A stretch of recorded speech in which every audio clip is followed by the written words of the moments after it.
Hello? All right, are we good? Are we back?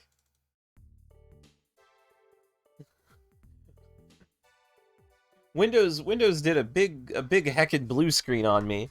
It really didn't like something that I was doing. I'm not sure what it was that it took such exception to. But I have to readjust some things in OBS now. Hello,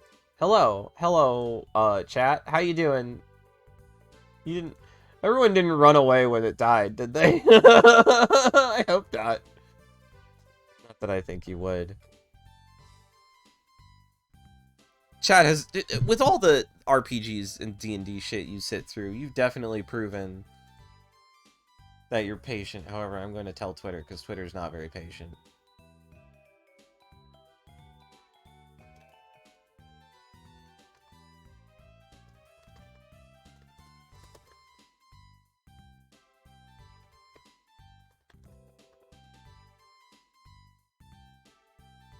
Little oopsie fucky with Windows, but we're back.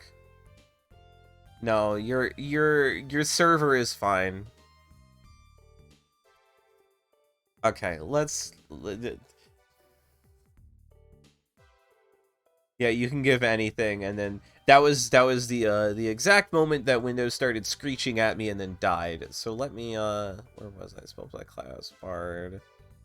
Thankfully Firefox actually did me a solid this time and brought everything back really quickly with a little fuss. Hello, Artie. I want to look at Gravel Spots. There's the boy. There's your boy Gravel Spots. You can give anything, even your functional OS. Yeah, well, it's better than Windows 11. That's for sure. So you can give anything sapient. That's not it. We were at Awaken. So Awaken is great because you can give anything sapience. Is he gonna become a singer's agent? No, he is the singer. I guess. So I guess, yeah. I didn't really think about the joke before I made it. What a funny anime. We're gonna put Awaken in the A tier. Because Awaken is, well, A for Awaken, and Awaken's really, really fun. It is another DM headache spell, like I alluded to. Oh god, am I stuck on repeat? I'm stuck on repeat. My playlist, no! Oh, beans. Oh, yeah, the playlist like completely borked itself. Let me try to fix that. Let me try to fix that real quick. Where is that music? Um, yeah, because we got a few of the songs blew up when Windows did. The anime where an old bard gets isekai in modern Japan as the Kokas. Yeah, that would be great. You kidding me? Anime producers, call me. Give me money, please. Anime producers, hire me to write for you, please. Are you kidding me? I would love to write an anime. I still have foolish ambitions.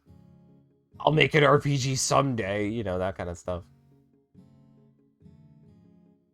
All right, so we're putting Awaken in A tier because Awaken's really fun, and because it's really useful. It's a DM headache because you have just created another character for them. But you can make a pet, you can make a friend, you can, well, accidentally make an enemy, but that's also fun. At the very least, the ability to effectively buy a token that makes an ally is pretty cool. It does take 8 hours to cast. But Awaken is so fun that it doesn't really matter how powerful it is, because, you know, mechanically it's kind of weak-ish, but it's too fun. Also, I need to manipulate VidoTube Mini. Next up, we have Dominate Person. Oh, yeah, this is a questionable spell, but it's a good one. A 5th level enchantment spell that does require concentration. You attempt to beguile a humanoid that you can see within range. It must succeed on a wisdom saving throw or be charmed by you for the duration. If you or creatures that are friendly to you are fighting it, it has advantage on the saving throw. While the target is charmed, you have a telepathic link with it as long as the two of you are on the same plane of existence. You can use this telepathic link to issue commands to the creature while I did not start my timer again. Oh shit, where were we in the timer? Does anybody remember? If I take a peek at the...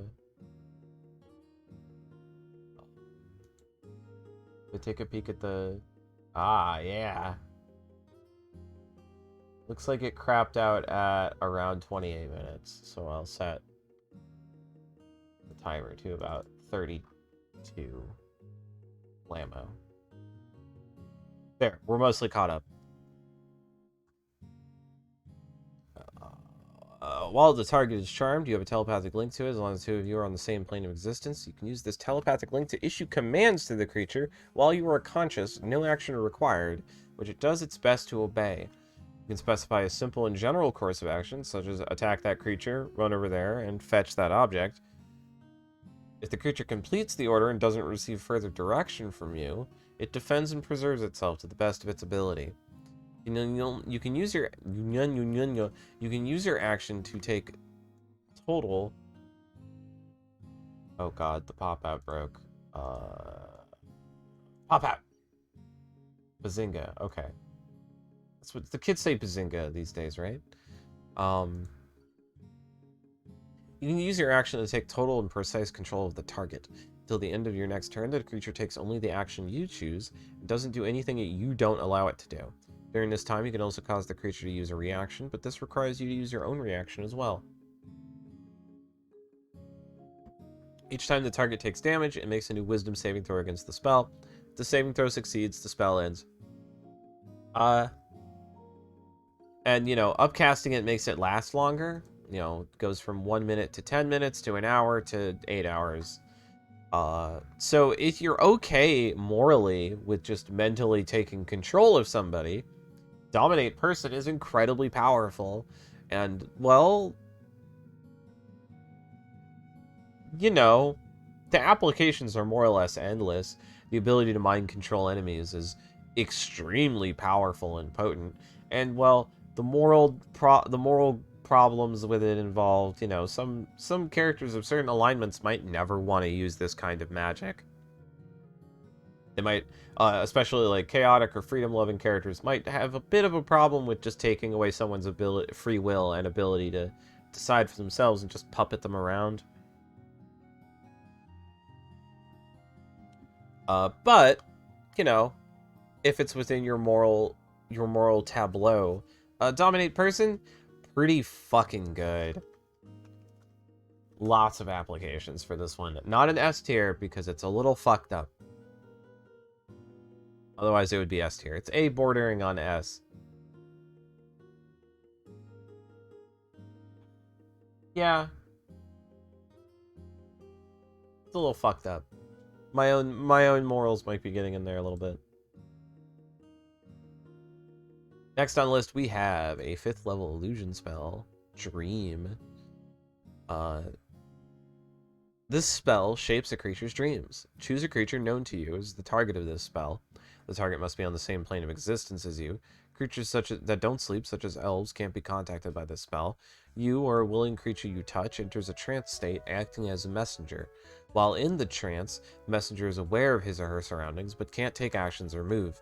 If the target is asleep, the messenger appears in the target's dreams and can converse with the target as long as it remains asleep through the duration of the spell.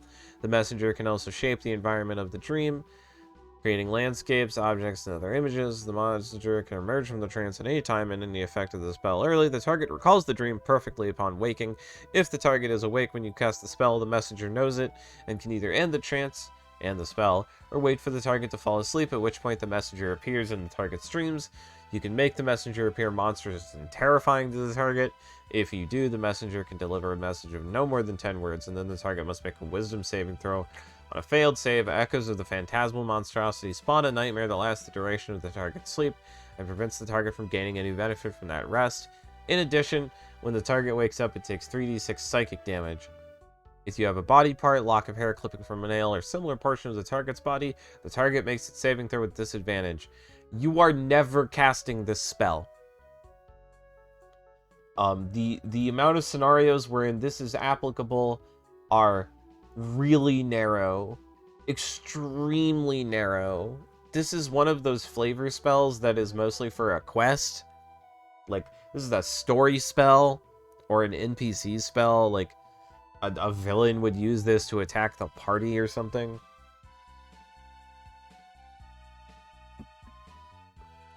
The amount of times you would either want to deliver a message through dreams or do a bunch of psychic damage to someone at the start of a day and prevent them from the gaining a benefit of rest. It's so narrow. It's really cool, but it's so narrow. You're gonna use this spell never. You're gonna be aching for situations in which to use this spell, and you're not gonna find any. The amount of setup this requires. It's an NPC spell, or you're gonna use this spell as like a scroll, or get like an elderly wizard to help you with it. Not a good spell. Next up, we have Gaius. Geese? Geese? Actually, hold on. You know what? I need translates help. Not to translate something. But Hayes. Hayes. Hayes. hold on. Hayes. Is that really the pronunciation? No, English, please. Hayes. Okay, I guess it's, is it a Gaelic word? I don't know. I'm not gonna worry about it. You place a magical command on a creature you can see within range, forcing it to carry out some service or refrain from some action or course of activity as you decide. If the creature can understand you, it must succeed on a wisdom saving throw or become charmed by you for the duration.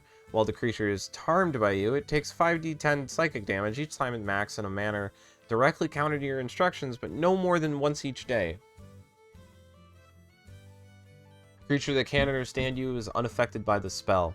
You can issue any command you choose, sort of an activity that would result in certain death. Should you issue a suicidal command, the spell ends. You can end the spell early by using an action to dismiss it, or remove curse Greater Restoration, where which spell also ends it. Upcasting it to 7th or 8th makes it last a year. Upcasting it to 9th makes it last until it's dispelled. So, this spell is fucked.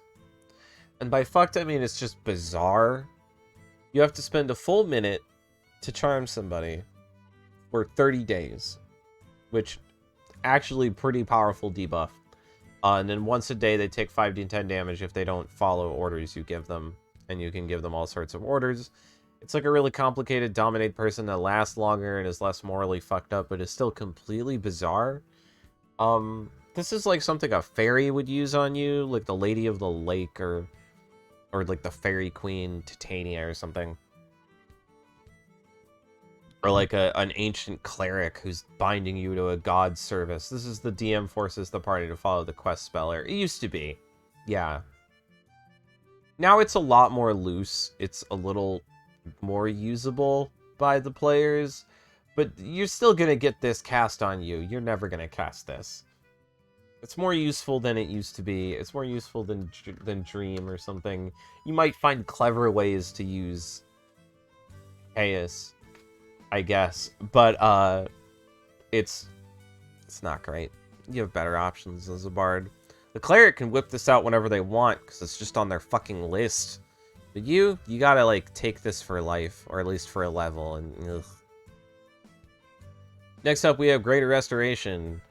5th level abjuration spell that costs 100 GP to cast. You imbue a creature you touch with positive energy to undo a debilitating effect. You can reduce the target's exhaustion level by 1 or end one of the following effects on the target. End Charm Petrify, remove any curse or break attunement to a cursed magic item, any reduction to ability score, anything reducing the target's hit point maximum. This spell is actually worse than Lesser Restoration.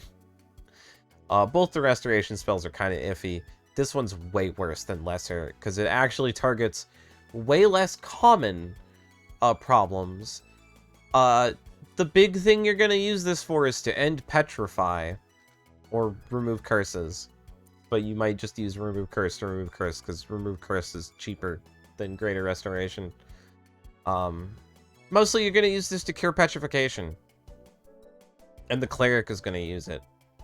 If you have to reduce exhaustion with this spell, you're in a bad spot. As there are ways to get, like, lower level spells that guarantee rest and relaxation and whatnot. There's very specific situations where you might need this. And, again, the Cleric's gonna use it. This is a 5th level spell slot you're spending. And a 5th level spell you're choosing on Greater Resto? You're only taking this if your party doesn't have it.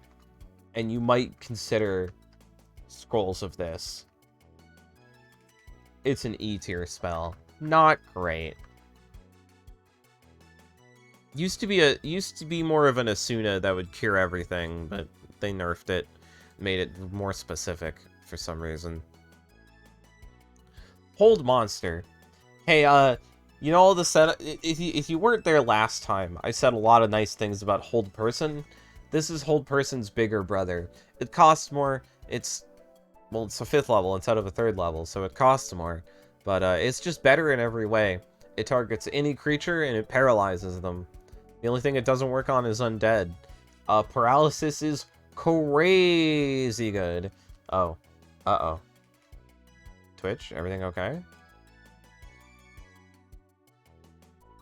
My Twitch preview is being grumpy.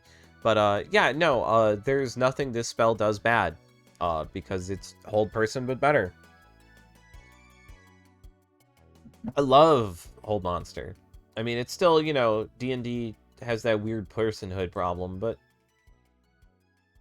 this is gonna go with Hold Person. And I'm just gonna put it here like this. Hold Person and Monster. They both live in the same spot. It's more expensive, it hits more things. It is, in a lot of ways, perfectly balanced because it's worth the extra expense. It's Buck Wild. Hold Monster's real good. Oh, God. Legend Lore. Okay. Next up, we've got Legend Lore, a 5th level divination. That costs 250 GP to cast and requires having at least 200 GP worth of Ivory strips. 4 of them to have on hand. I'm not sure why. It's some kind of reference to something. All the material components are usually some kind of reference. It's either a real thing or a fictional thing. Ooh. Look kind of oogie for a moment there. Name or describe a person, place, or object. The spell brings to your mind a brief summary of the significant lore about the thing you named. The lore might consist of current tales, forgotten stories, or even secret lore that has never been widely known. The thing you named isn't of legendary importance, you gain no information. The more information you already have about the thing, the more precise and detailed the information you receive is. The information you learn is accurate, but might be couched in figurative language. Oh, excuse me just a moment.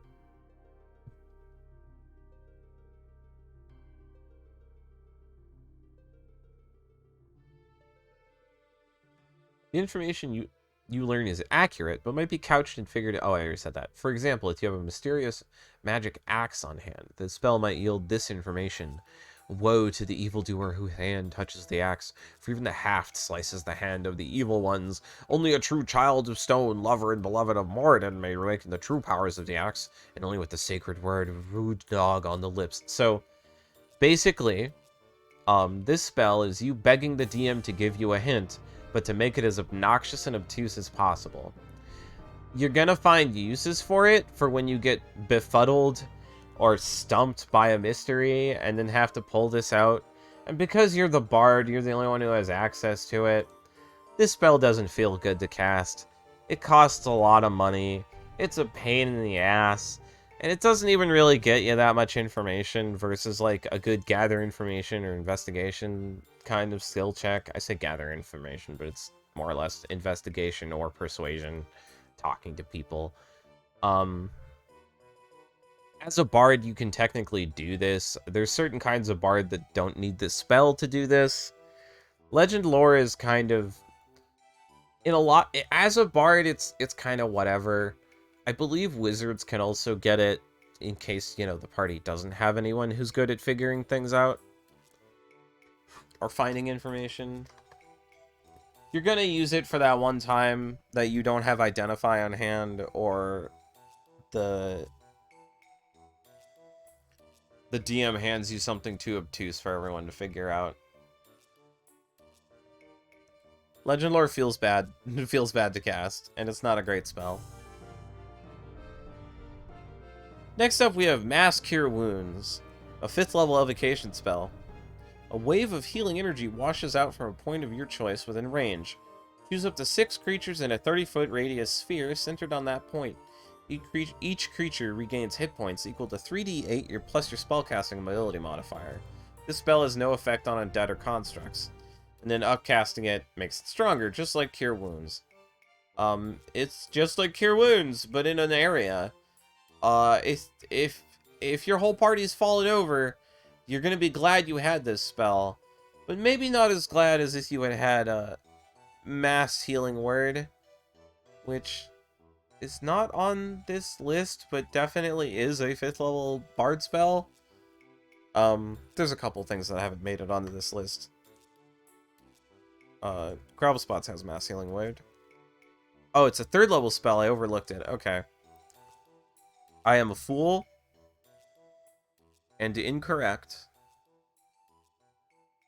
Oh, I didn't cover Mass Healing Word though. Mass Healing Word is great. Mass Cure Wounds is pretty good. It heals everybody in a really big area, up to 6 people. That's your whole party. If your whole party got knocked down and you didn't fall down for some reason, this will pick them back up. If a couple people fell down and you're all hurting, this will pick you back up. It's a good spell. It is expensive at 5th level, and it does cost your action, but this is a big emergency heal.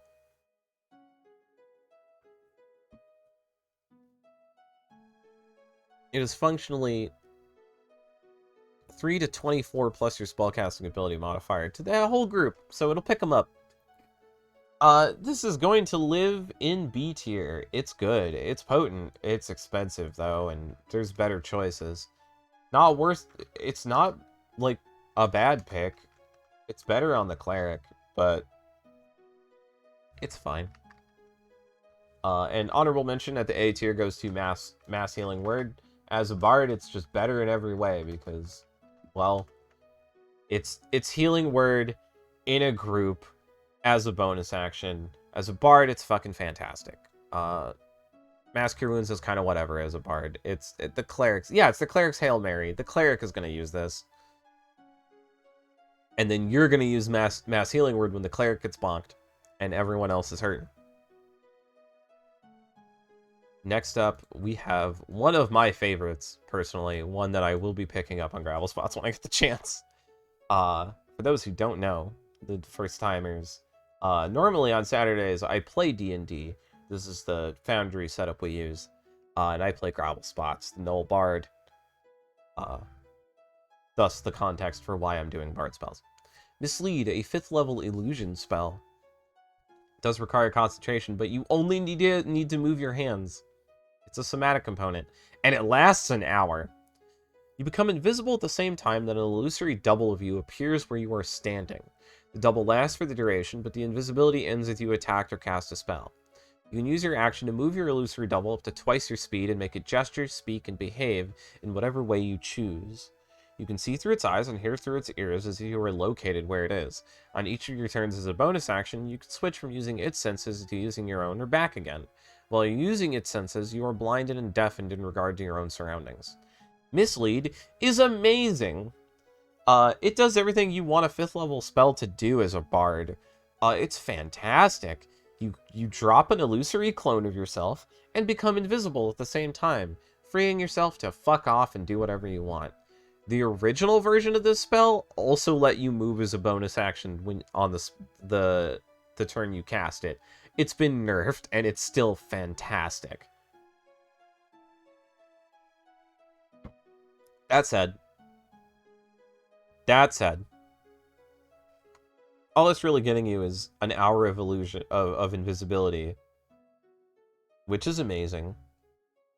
As long as it's regular invisibility though, not greater invisibility. So it does have its limits. It is mostly for getting the fuck out of dodge or for setting up a real cool ambush. It would be S tier. You would take this every time, but there are going to be scenarios where you don't use it. It is mostly good for getting the hell out of dodge. And as a bard, you... Oh, I accidentally wrong window. It's one of my favorites. I love Mislead. It's not universally applicable, but it's so good. It's such a fun spell. Next up, we have a less fun spell. Mostly just because of... Look at all that text. Look at all that text. Beautiful.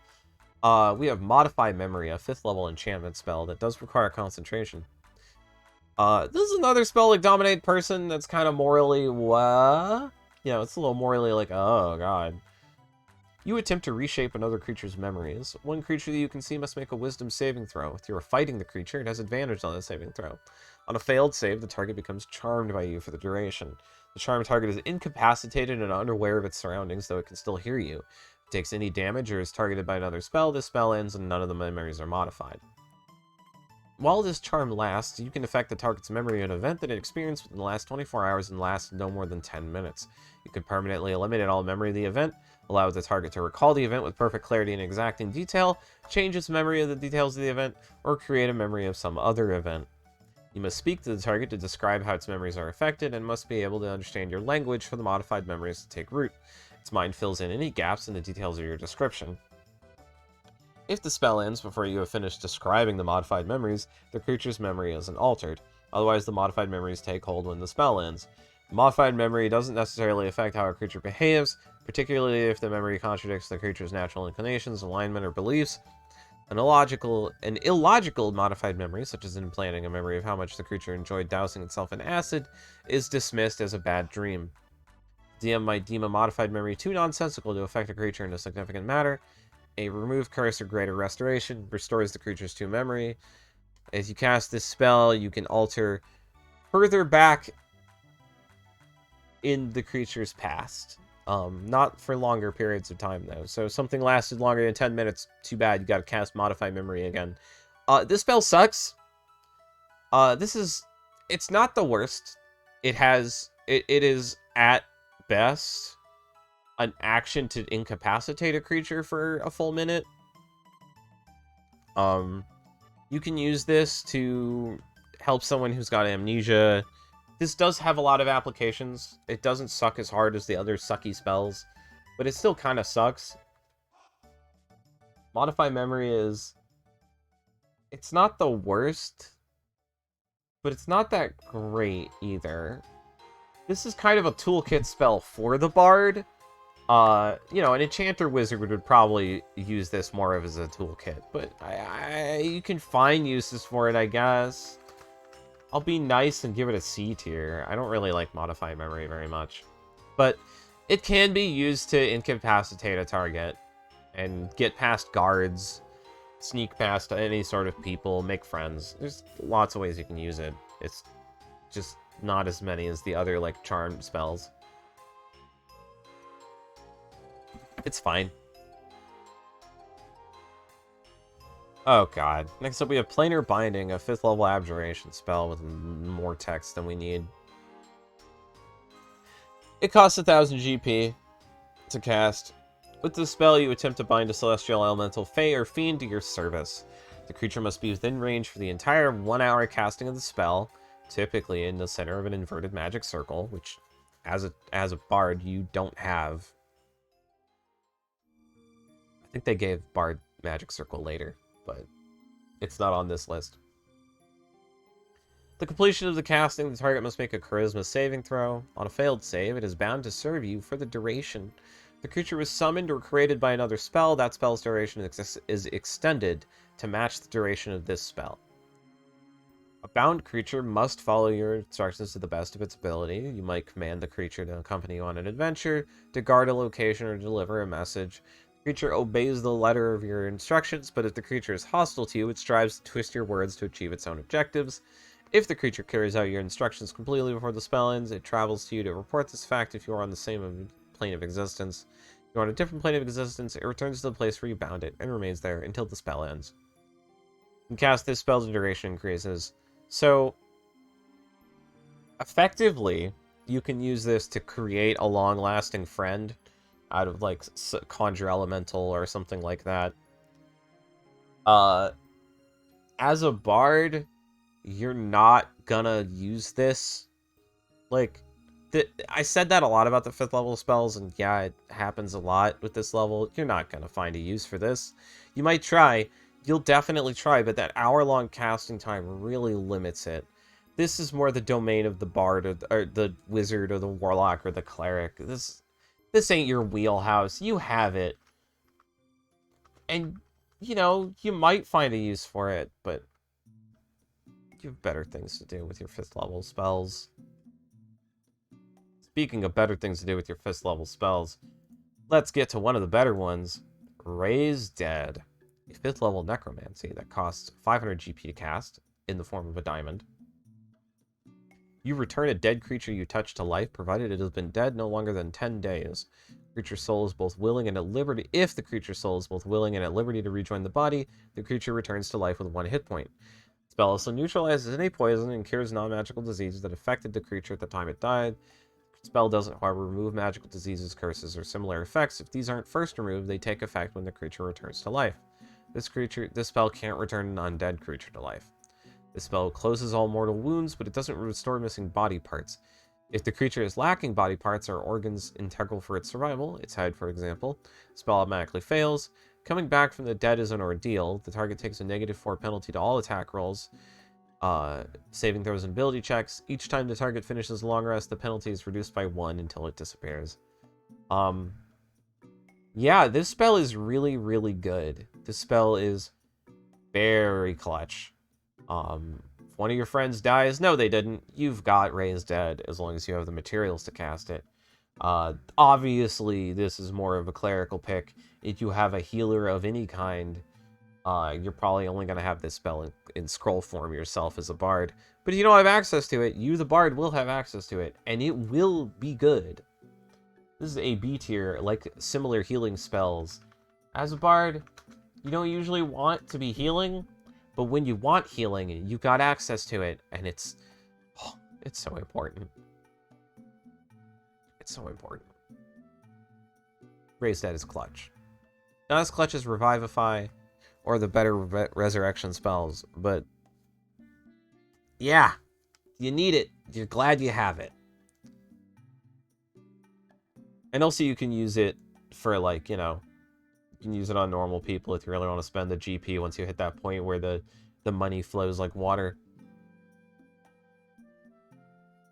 Next up, we got Scrying, a 5th level divination that costs 1000 GP in the form of a focus you hold on to.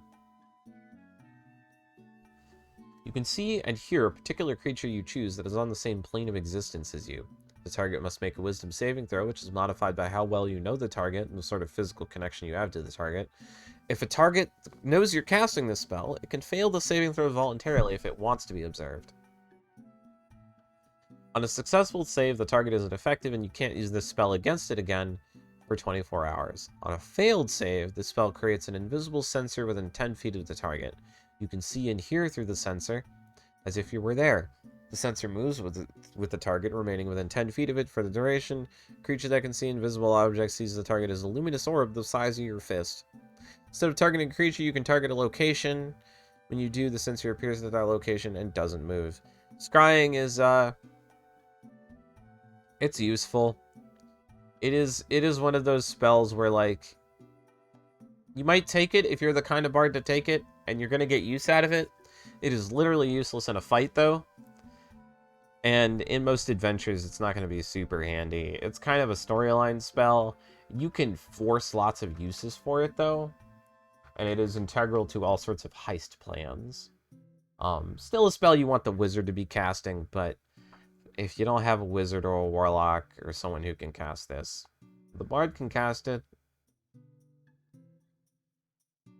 I'm going to need to take like a 5-minute break after we finish the 5th level spells. Grab myself a quick snack. Next up, we have a 5th level illusion spell, Seeming. I keep saying the level, even though I don't need to. This spell allows you to change the appearance of any number of creatures that you can see within range. You can give each target you choose a new illusory appearance. An unwilling target can make a charisma saving throw, and if it succeeds, it is unaffected by the spell. The spell disguises physical appearance as well as clothing, armor, weapons, and equipment. You can make each creature seem 1 foot shorter or taller and appear thin, fat, or in between. Can't change a target's body type, so you must choose a form that has the same basic arrangement of limbs. Otherwise, the extent of the illusion is up to you. The spell lasts for 8 hours unless you use your action to dismiss it sooner. The changes wrought by the spell fail to hold up to physical inspection. For example, if you use the spell to add a hat to an outfit, objects pass through the hat, and anyone who touches it would feel nothing or your head and hair. Use this spell to appear thinner. The hand of someone who reaches out to touch you would bump into you while it was seemingly still in midair.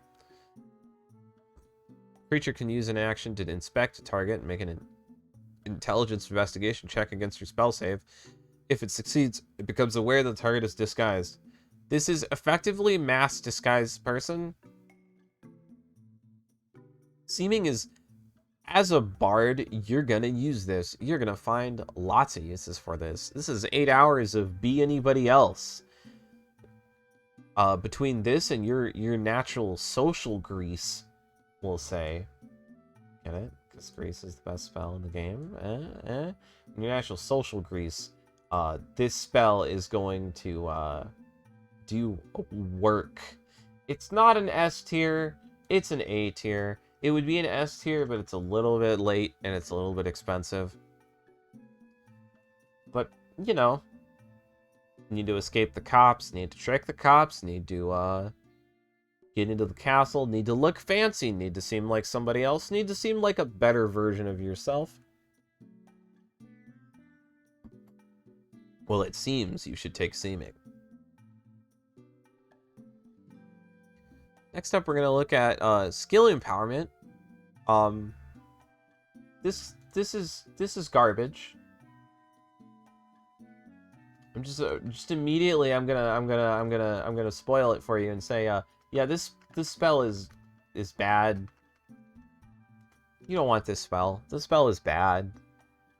For up to 1 hour, your magic deepens a creature's understanding of its own talent. You touch one willing creature and give it expertise in one skill of your choice. Till the spell ends, the creature doubles its proficiency bonus for ability checks. It makes that use the chosen skill. You must choose a skill in which the target is proficient and isn't already benefiting from an effect such as expertise that doubles its proficiency bonus. No. Just no. No. No. You're not going to use this. It's useless. You can give someone expertise in a skill they're proficient in, that they don't already have expertise or something similar in, which all the skill classes are going to get. And you as a bard are probably better off trying to use your jack of all trades. This spell is 5th level. Yeah, why is this 5th level? This spell is just bad in every way. This is like a 2nd level spell at best, and that's pushing it. It's bad. This spell is for the party with no skill monkey. With no skill character at all. And if you have a bard, hey, if you have a bard, you have a skill character. Thankfully, we're going to move on to a good spell. Synaptic Static, a spell you might recognize from Gobblespot's using it quite a bit. A 5th level enchantment spell. You choose a point within range and cause psychic energy to explode there. Each creature within a 20-foot radius sphere. That's pretty big. In fact, I can show you how big a 20-foot radius sphere is with this measuring tool here.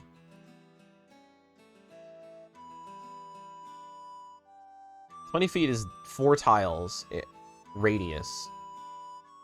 I think I can draw a template, but not, like, actually... Yeah. So, 20 feet is that. 20 feet is that. I mean, it's a sphere, so different shape. I probably should have used a circle. But... Oh, I can't get rid of it. Yeah, I can. Ha! Yeah, like, 20 feet is a lot. Getting back to this. You choose a point within range. Each creature within a 20-foot radius sphere centered on that point must make an intelligence saving throw. A creature with an intelligence score of 2 or lower can't be affected by this spell. Target takes 8d6 psychic damage on a failed save, which admittedly is not an amazing amount of kind of damage. Psychic is kind of like poison in that it lives in an awkward middle point where what it works against, it's very powerful, but it has a lot of limits on what it works against. There's a lot of creatures that are immune to psychic damage or immune to this spell because low intelligence. After a failed save, a target has muddled thoughts for 1 minute. During that time, it rolls a d6 and subtracts the number rolled from all its attack rolls and ability checks, as well as its constitution saving throws to maintain concentration. The target can make an intelligence saving throw at the end of each of its turns, ending the effect on itself on its success. So, Synaptic Static is fantastic. It is an intelligence saving throw, which is not a common saving throw by any means. A lot of creatures do not have high intelligence. It is a huge radius, as we discussed. And minus 1d6 on pretty much every, like, active roll it tries to make. Mwah. Downside, this is a combat-only spell. It doesn't do shit out of a fight. And it does kind of a wonky kind of damage. This is a B-tier spell. It's really expensive, but you get what you pay for. Not every bard is going to take this spell, but the bards that do are glad they have it. And if you're in a lot of fights, Synaptic Static is for you. And then to round out the 5th level spells, we have Teleportation Circle. A 5th level conjuration spell that costs 50 GP to cast, takes a full minute. As you cast the spell, you draw a 10-foot diameter circle on the ground inscribed with sigils that link your location to a permanent teleportation circle of your choice, whose sigil is a sequence you know and is on the same plane of existence as you. The shimmering portal opens within the circle you drew and remains open until the end of your next turn. Any creature that enters the portal instantly appears within 5 feet of the destination circle, or in the nearest unoccupied space if that space is occupied. Many major temples, guilds, and other places have permanent teleportation circles. Each such circle has a unique sigil sequence, which is just a code. When you first gain the ability to cast the spell, you learn the sigil sequences for 2 destinations on the material plane determined by the DM. You can learn additional sigil sequences during your adventures. You can commit a new sequence by studying it for a minute. You can create a permanent teleportation circle by casting the spell in the same location every day for 1 year. You need not use the circle to teleport when you cast the spell in this way. As a bard, this is another of those, if you take it, you're going to be glad you have it. This is fast travel, the spell. If you cast this spell, you're almost guaranteed to have a rest nearby, like, unless you're using this to get into a weird dungeon, which a few modules have as part of the story. But by and large, this spell is, it's handy. This is another kind of toolkit spell, but a fast travel spell is very good. Lots of adventure uses for this. Since it only costs a minute to cast, you can theoretically nope out of a really nasty fight with this. If you're willing to stall for 10 turns, which is very possible in D&D 5th edition, really. But you're gonna want any other arcane spellcaster to have this, any sorcerer or wizard. Anyone whose resources are a little bit less strained will make better use of this. Thus, it is going in the C tier. When you want it, and you're glad to have it. When you don't want it, you don't want it. Oftentimes, though, you want Scrolls of Teleportation Circle. This is one of those spells that's more valuable being on the Bard list than it is being a pick, if that makes sense.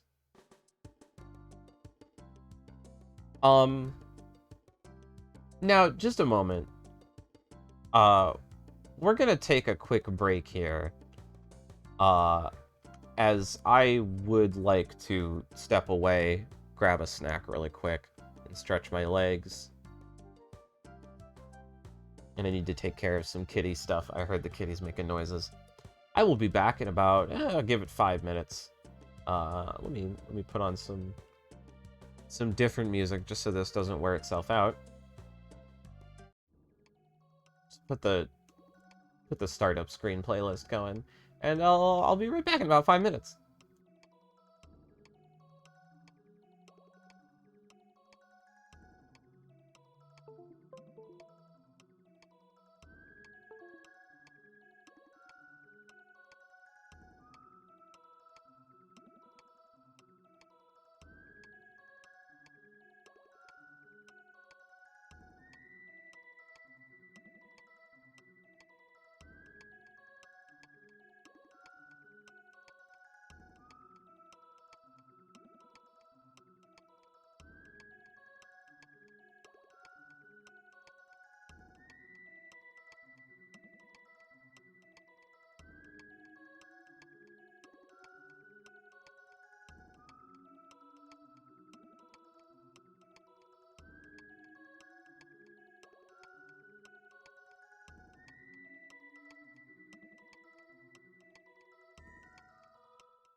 Hey folks, I said I'm back. There we go.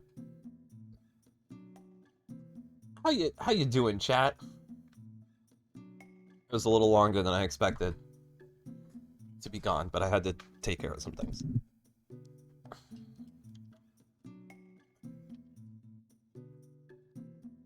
Switch the music back over. Although I have several of the same song on these two lists. So they might sound a little bit similar sometimes.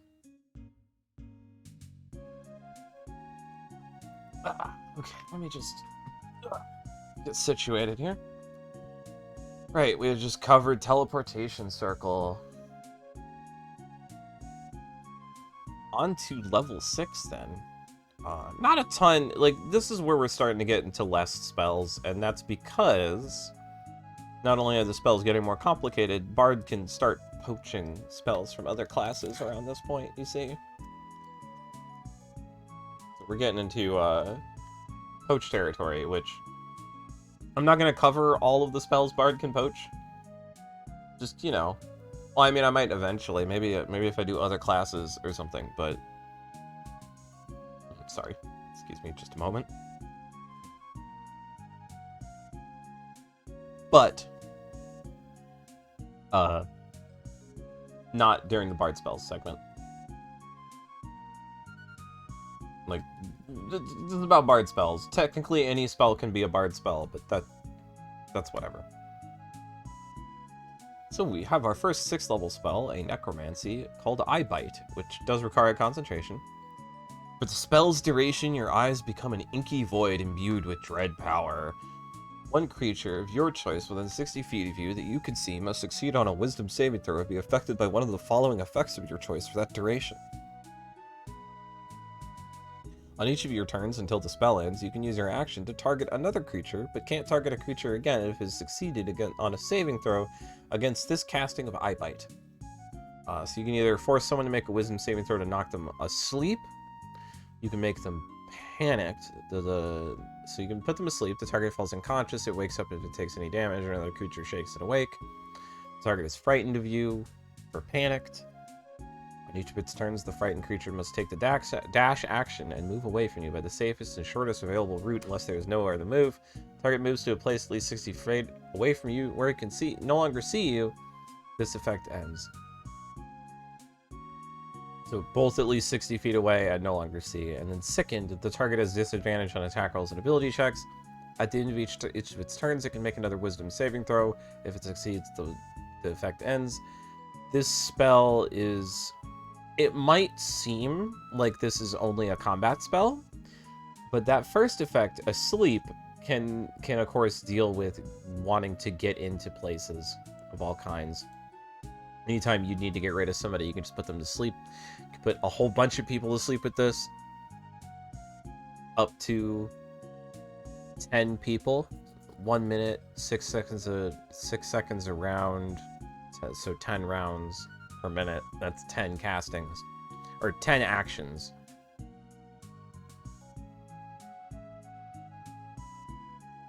I guess 11, technically, because you get the initial casting and then 1 each turn after.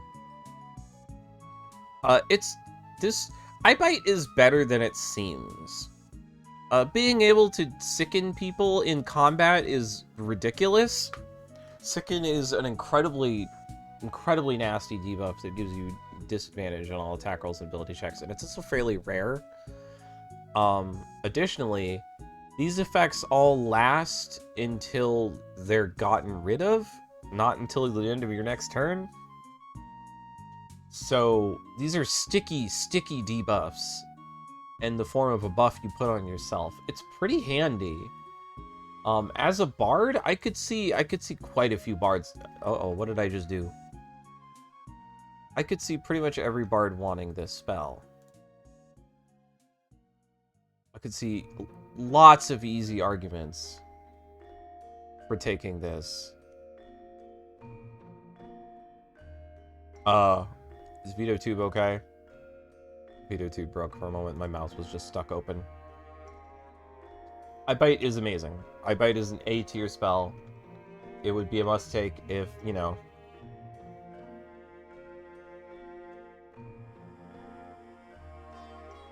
if it wasn't so narrow. It's really good for a 6th level spell. Oh god. Oh fuck. Fuck me with these bad spells. Find the Path, a divination spell that requires a set of divinatory tools and an object from the location you wish to find. This spell allows you to find the shortest, most direct physical route to a specific fixed location you are familiar with on the same plane of existence. You may name a destination on another plane of existence, a destination that moves, or a destination that isn't specific. The spell fails. For the duration, as long as you are on the same plane of existence as the destination, you know how far it is and in what direction it lies. While you are traveling there, whenever you're presented with a choice of paths along the way, you automatically determine which path is the shortest and most direct route, but not necessarily the safest route, to the destination. Why is this a 6th level? I don't know. The spell is like a worse locate object or locate creature because you locate a place, but then have to walk there.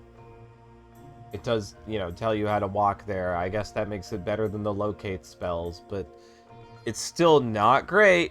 You could replace this spell with a ranger or just a handful of gold handed to someone who knows the way. And given you have to be familiar with it, you can't just use this to locate like the lost city of Chult. Omu. The lost city of Omu or some shit like that. And it's a whole level higher than Teleport Circle. It's not great. Not a great spell. It also only works on you, so you couldn't like cast it on the ranger to enable the ranger to make you move fast. It's not great. Find the Path is not a good spell. It's better than skill empowerment, I'll give it that. Leave this spell to the ranger. If they even get it. Oh god, guards and wards. Oh, you thought Glyph of Warding was a lot of words. So this is a abjuration spell that requires 10 GP, but it's a focus, so you're fine. Burning incense, a small measure of brimstone and oil, a knotted string, a small amount of Umber Hulk blood, and a small silver rod worth at least 10 GP. You create a ward that protects 2,500 square feet of floor space. The warded area can be up to 20 feet tall and shaped as you desire. You can ward several stories of a stronghold by dividing the area among them, as long as you can walk into each contiguous area while you are casting the spell. When you cast this spell, you can specify individuals that are unaffected by any or all of the effects you choose. You can also specify a password that, when spoken aloud, makes the speaker immune to these effects. Guards and wards creates the following effects within the warded area. Corridors. Fog fills all the warded corridors, making them heavily obscured. In addition, at each intersection or branching passage offering a choice of direction, there's a 50% chance that a creature other than you will believe it is going in an opposite direction from the one it chooses. Doors. All doors in the warded area are magically locked, as if sealed by an arcane lock spell. In addition, you can cover up to 10 doors with an illusion to make them appear as plain sections of wall. Stairs. Webs fill all stairs in the warded area from top to bottom as the web spell. These strands regrow in 10 minutes if they are burned or torn away while guards and wards it lasts. Other spell effects. Place your choice one of the following magical spell effects within the warded area. You can create dancing lights, place magic mouth, place stinking cloud, place a contagious gust of wind, place a suggestion. The whole warded area radiates magic. A dispel magic cast on a specific effect. If successful, removes only that effect. You can create a permanently guarded and warded structure by casting this spell there every day for 1 year. If you are a bard, you are only going to cast this spell if you are casting it on someone else's behalf because they're asking you to. This is effectively a wizard spell. This is probably not even a spell the wizard wants to take because it takes a whole 10 minutes to cast and it only works on like fixed structures. So unless you're in the point where you're like talking about strongholds and having a castle and stuff, this is not going to be a super handy spell. Like I said, you can cast this spell on the behalf of other people. You know, you get hired by the town guard to ward their guardhouses or some shit. So that could be useful. But by and large, as a bard, this is another E tier spell. You're going to see more of these as time goes on. honestly, as the spells get more specific and more not great. Sure, if you have a fortress, use this. The spell is really good at creating a dungeon. But it's just my opinion, my Dungeons and Dragons opinion, that as players, I don't know how many dungeons you're going to create, you know? Yeah. Next up, we've got Mass Suggestion. It's suggestion, but mass. As an enchantment spell, you suggest a course of activity related to a sentence or two and magically influence up to 12 creatures. 12 creatures. 12 creatures of your choice that you can see within range and that can hear and understand you. Creatures that can't be charmed are immune to this effect. The suggestion must be worded in order to make the course of action sound reasonable. Asking a creature to stab itself, throw itself into a spear, immolate itself, or do some other obviously harmful automatically negates the effect of the spell. It's suggestion, but mass. If you or any of your like, this is all the same stuff as suggestion, but for up to 12 creatures. Upcasting it makes it last longer. Mass suggestion's really cool. As a bard, you're definitely gonna want this because it enables all sorts of bard stuff. Sure, it's a little. Sure, it's a little morally gray, but, you know, it's really good. Really useful. You can tell everyone to fuck off if they're bothering you. You can tell everyone to go walk down that road instead of this road. You'll find uses for it. And it's very easy to set up people to use Mass Suggestion on with Bard class features. Next up, we have Otto's Irresistible Dance, another enchantment that requires concentration. Choose one creature that you can see within range.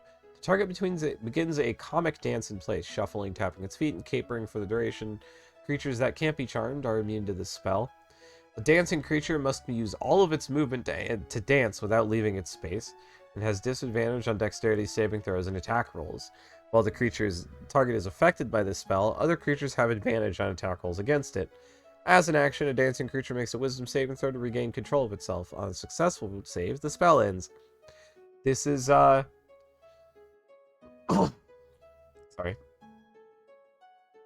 This is a worse Tasha's Hideous Laughter.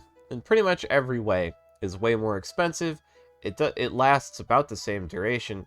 And instead of incapacitating somebody entirely, it just kind of it inconveniences them.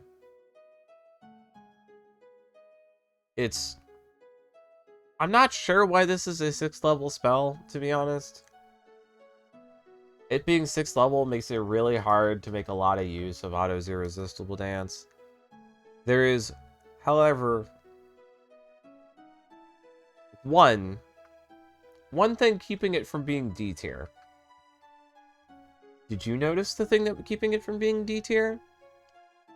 Because it has one powerful advantage that keeps it in the C tier. The save has to be done as an action. So the creature has to spend its turn saving against this spell. It does not happen automatically when the spell is cast or at the end of its turn. Unfortunately, that's nice, but that's all it really is.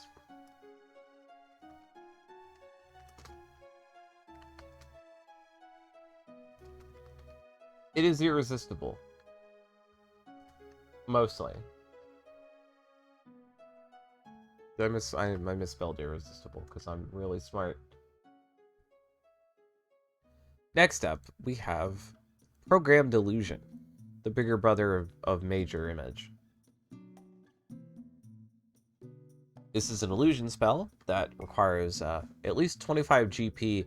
It doesn't say that it's consumed, so that's good. And this lasts fucking permanently. This spell is permanent. You create an illusion of an object, a creature, or some other visible phenomenon within range that activates when a specific condition occurs. The illusion is imperceptible until then. It must be no larger than a 30-foot cube, and you decide when you cast the spell how the illusion behaves and what sounds it makes. This scripted performance can last up to 5 minutes. When the condition you specify occurs, the illusion springs into existence and performs in the manner you described. Once the illusion finishes performing, it disappears and remains dormant for 10 minutes. After this time, the illusion can be activated again. The triggering condition can be as general or as detailed as you like, though it must be based on visual or audible conditions that occur within 30 feet of the area. For example, you could create an illusion of yourself to appear and warn off others who attempt to open a trap door, or you could set the illusion to trigger only when a creature says the correct word or phrase.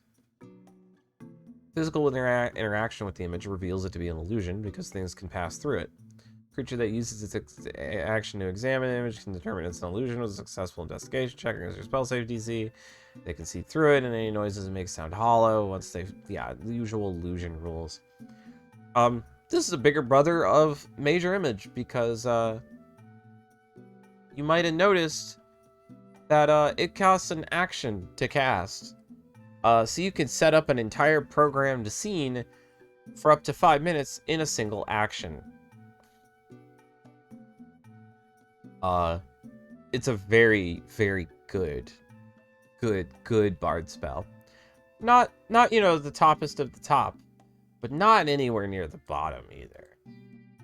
Oh god, if I run out of slots, I need to make more slots. We've run out of entries for the A tier, which is by far the biggest tier, which I think bodes well for D&D's bard spells. Oh, that's a sheet. Oops. Delete. Yes.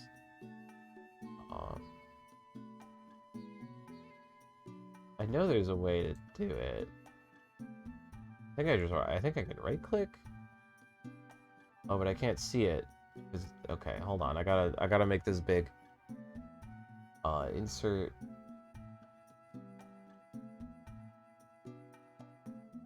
I guess insert column left, because it doesn't have an option to insert a column to the right for some reason. I'm not sure why. Is everything going well in chat? You still there? You've all been quiet.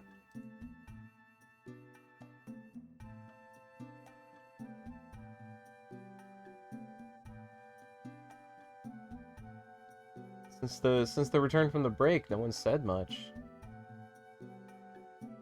Well, I'm sure everything's fine. I'm sure everything's A-okay. Yeah, Programmed Illusion's an A tier. It's extremely good. The final 6th level spell in this list, True Sight, True Seeing. A divination spell that costs 25 GP and is consumed by the spell.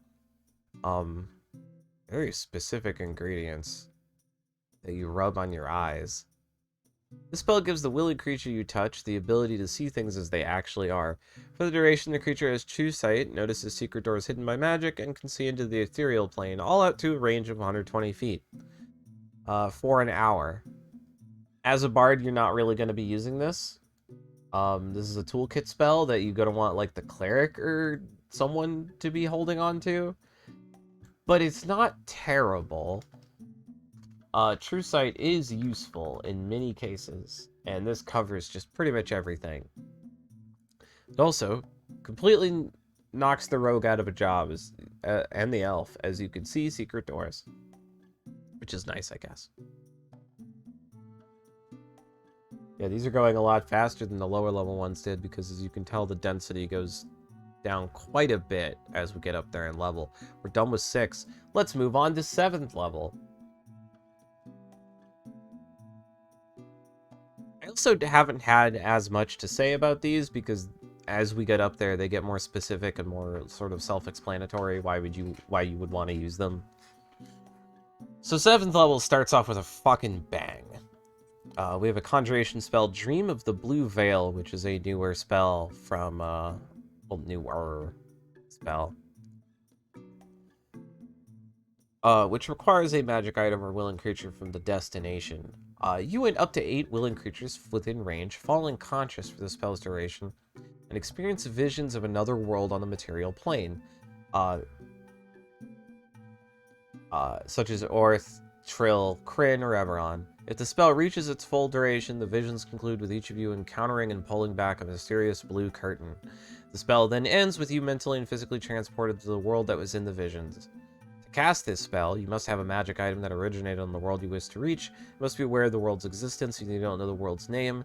Your destination in the other world is a safe location within 1 mile of where the magic item was created. Alternatively, you can cast the spell if one of the affected creatures was born on the other world, which causes your destination to be a safe location within 1 mile of where that creature was born.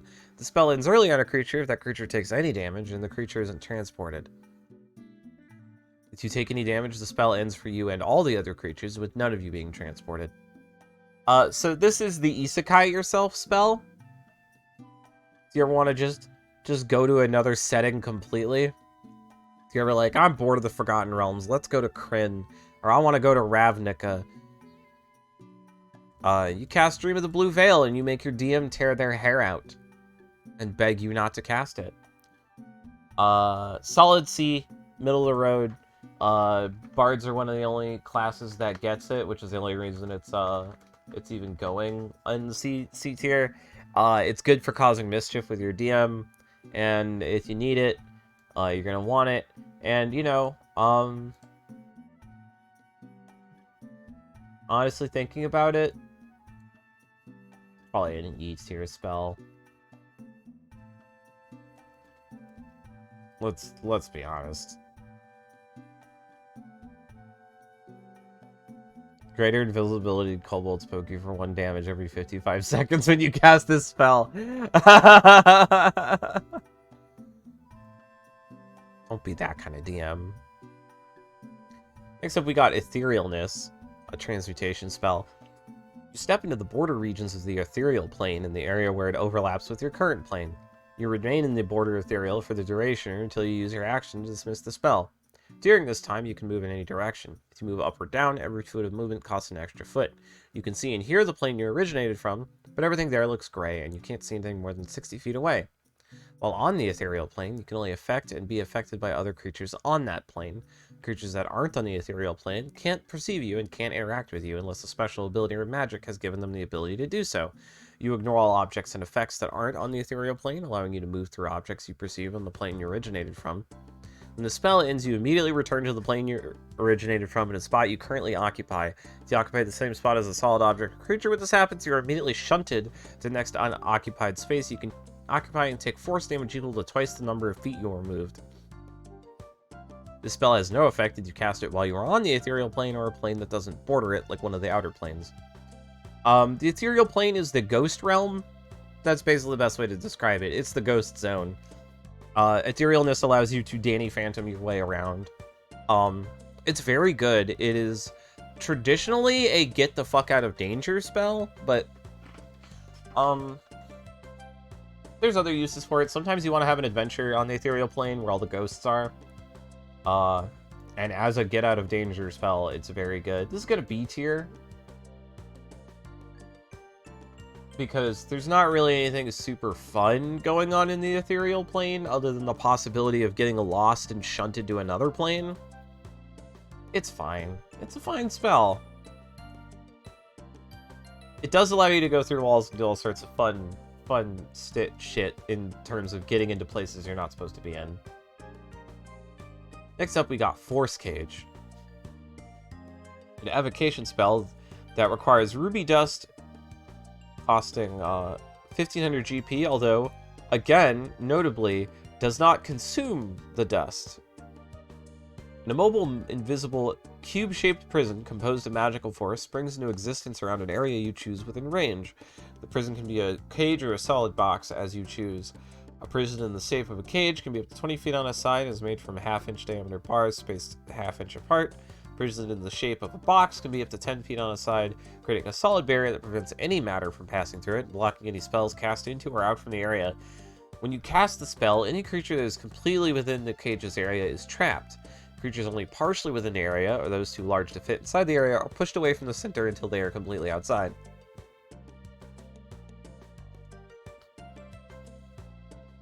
Creature inside the cage can't leave it by non-magical means. Creature tries to use teleportation or interplanar travel to leave, it must first make a charisma saving throw. On a success, the creature can use that magic to exit. On a failure, the creature can't exit and wastes the magic. The cage also extends into the ethereal plane, blocking ethereal travel. This spell can't be dispelled by Dispel Magic. You ever just want to put somebody in the shame cube? You ever just want to lock someone in gay baby jail? You ever just want to put someone in fucking timeout? This is the spell that does that. You can just... If you don't like somebody, you can just... boop! Put them in a box. They can't get out. They're just stuck in the box. Anyone. Just put them in the box. Just put them in the box. And worry about it later. More useful as a wizard, because again, 7th level, it's expensive, but as a bard in combat and in certain situations, you are leaned on to take care of people, you know, to remove threats by either charming them or debuffing them, or in battle by controlling them and doing bard nonsense. Force Cage is a solid B. It's very good. It would be better if you were a wizard or a warlock or a sorcerer, someone who has more spell slots to play with. But yeah, being able to just create a 10-foot shame cube to lock people in. Very good. Next up we have Mirage Arcane. Which I'm not actually familiar with. It's an illusion spell. It's 10 minutes, covers a fucking mile for 10 days, huh? Make terrain in an area up to 1 mile square look, smell, and feel anything like some sort of other terrain. The terrain's general shape remains the same, however, open fields or road can be made to resemble a swamp. Oh. Ah. This is upgraded, this is upgraded illusory terrain? Hallucinatory terrain. You can actually alter structures with this, and includes tactility. You can turn clear ground into difficult terrain and otherwise impede movement. And if they can see through the illusion, they still have to deal with it. So this is a better hallucinatory terrain. I'm not gonna lie, I was not really aware of this spell's existence. I think I skipped over it when looking over spells.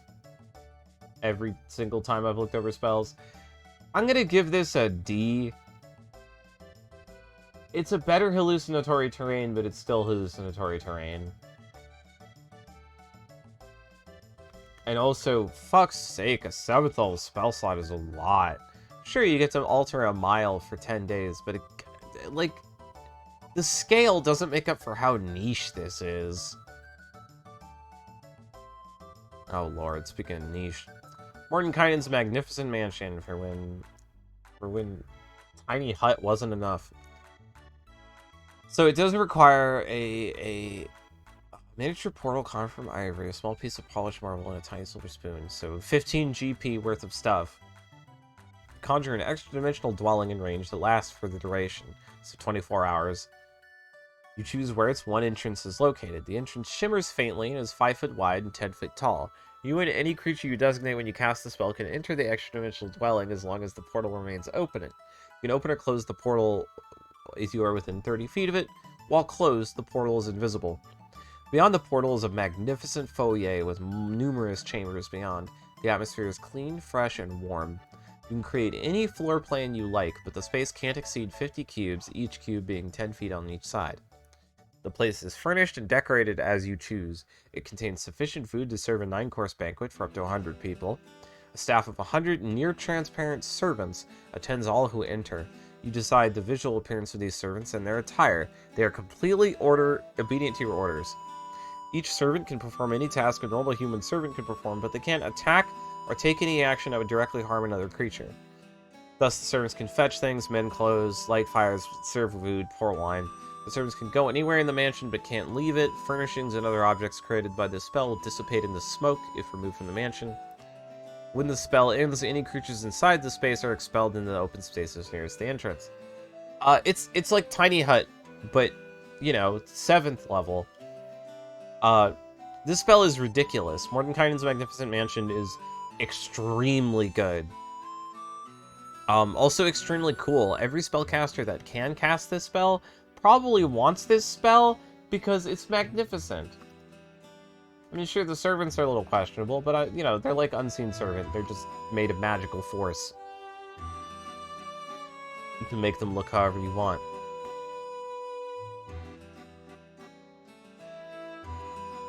Mordenkainen's Magnificent Mansion. It's an S tier for the same reason Tiny Hut is. Well, okay, it doesn't have the crazy tactical uses, but instead it's a long rest whenever you want it.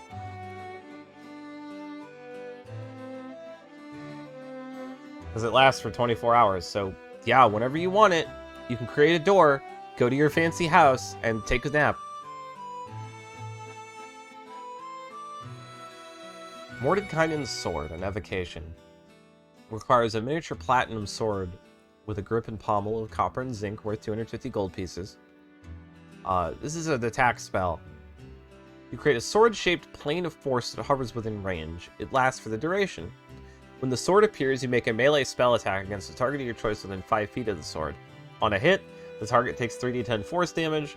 Until the spell ends, you can use a bonus action on each of your turns to move the sword 20 feet to a spot you can see and repeat this attack against the same target or a different one. Until the spell ends. Okay, it was just repeated text. So this is straight up worse Bigby's Hand. It's cool, definitely rad, but it's just a worse Bigby's Hand. It has slightly more damage in exchange for doing less.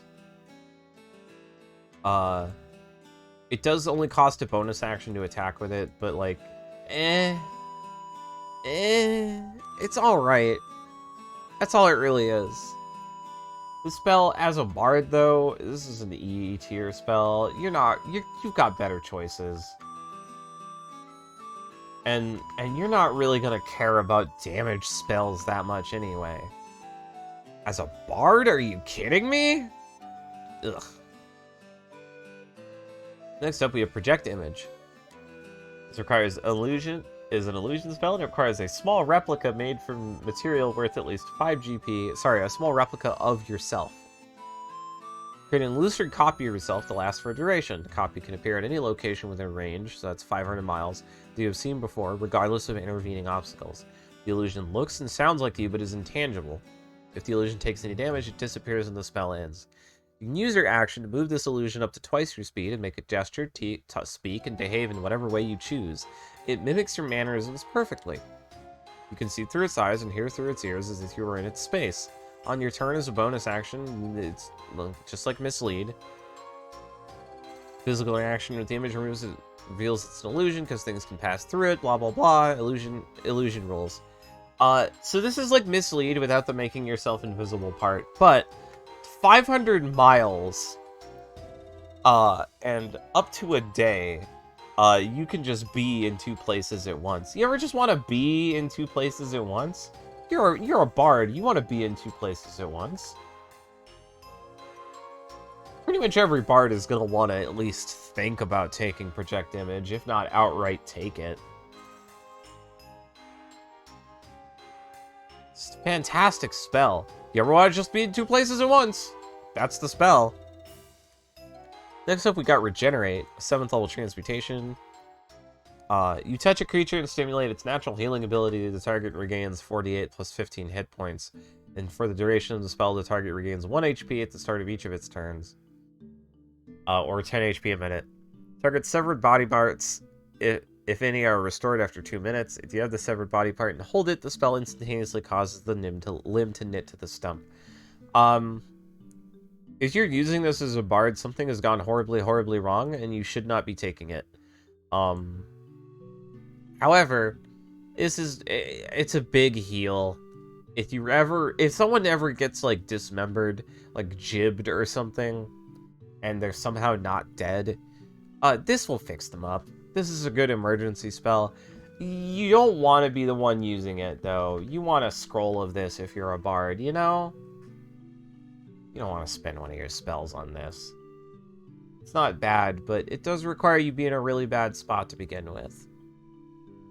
Speaking of spells that you don't really want to take and require you to be in a bad spot to begin with, Resurrection, a necromancy spell that consumes a 1000 GP diamond.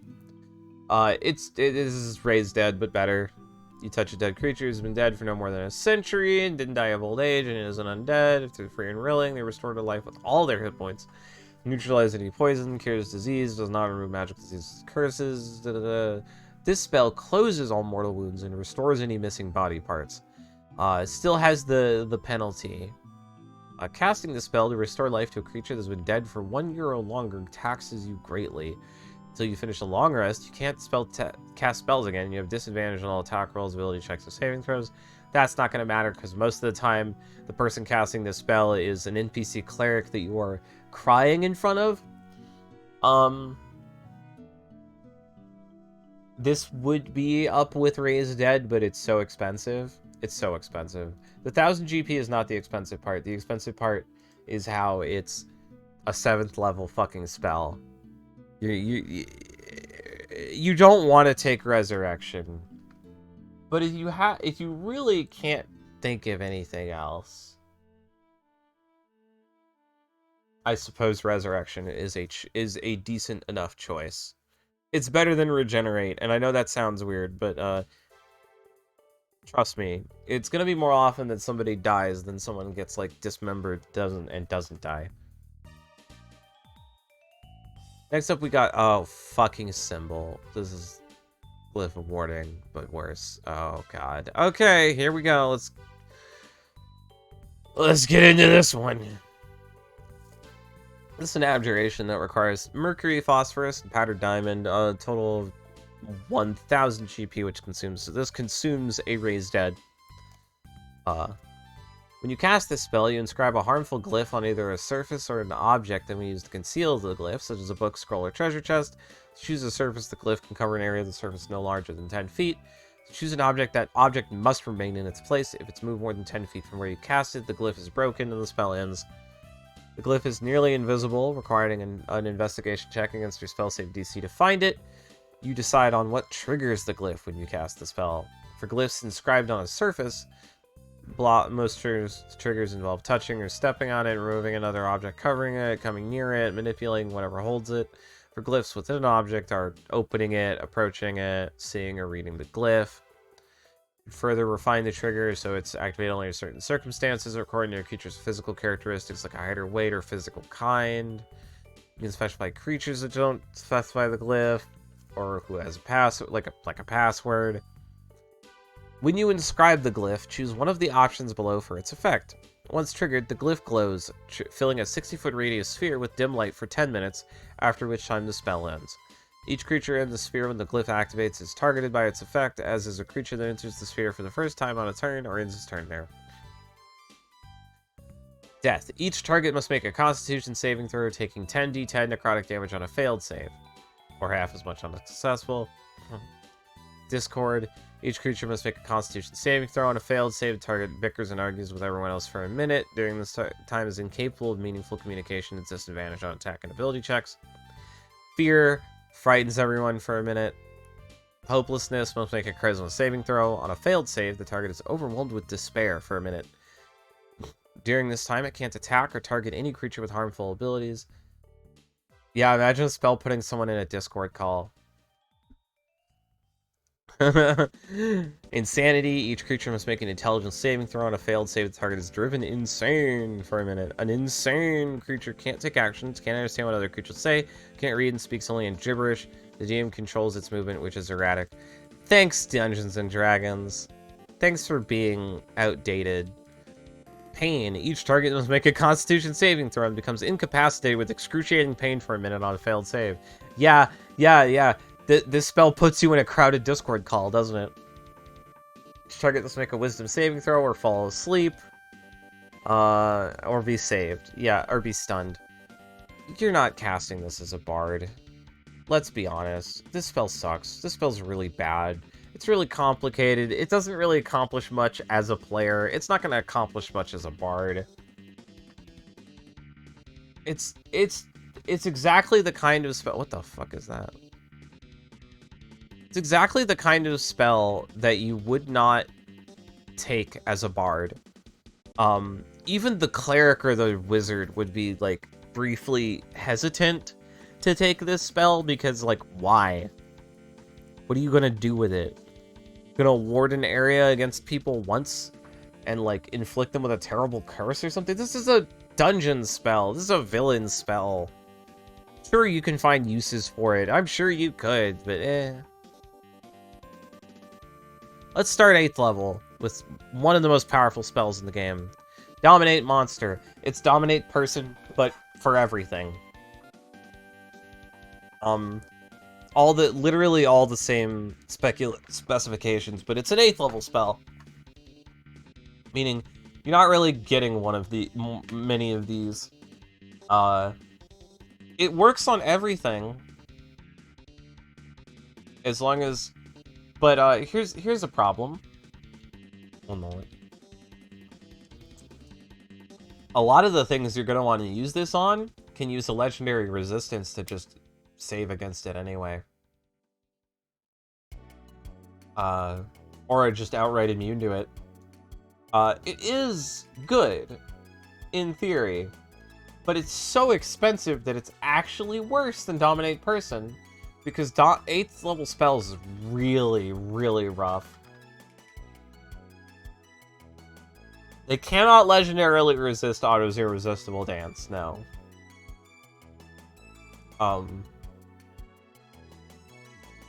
Actually, yes, they can. Because they can spend their action to just turn it off. They can spend their legendary action to make a saving throw, and then spend their legendary resistance to just pass the saving throw. Boss monsters are crazy powerful in D&D, which they kind of need to be. Dominate monster's fine. It's worse than Dominate Person because it's way more expensive. 8th level spell slots are the premium. 8th and 9th level spell slots are not to be thrown around willy-nilly on, like, a single debuff, even if that debuff is incredibly big. Like, you gotta think about that.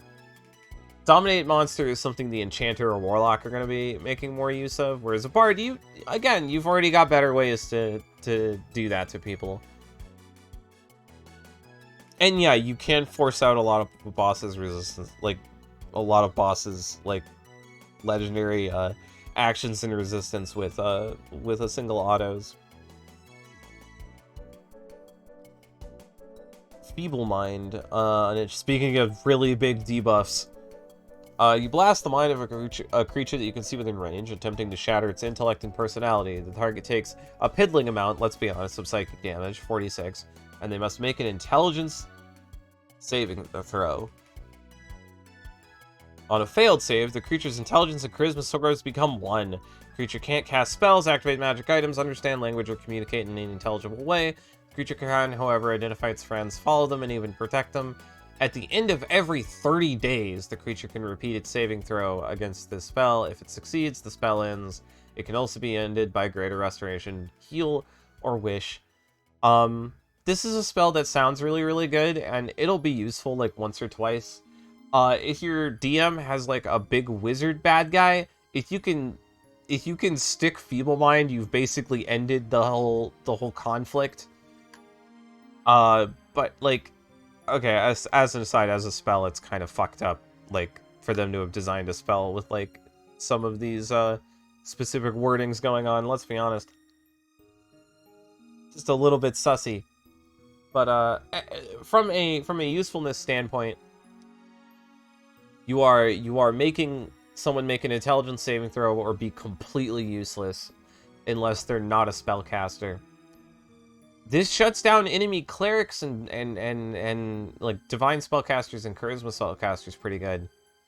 But because it just turns off spells. So it does silence evil priests pretty readily, but it's expensive. And it's not really often that you want to semi-permanently wreck someone's shit in a way that doesn't kill them as a player. So it's a little questionable whether or not this actually would see a lot of use. It's one of those spells where, like, I drool at the idea of taking something that'll just take someone right out, and then, like, I get to combat, and, like, how often does it come up? Not as often as something cheaper like Otto's or Tasha's Hideous Laughter. So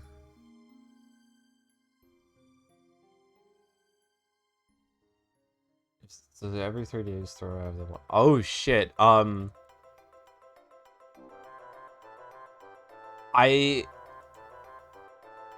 Repeated saving throw is an interesting wording.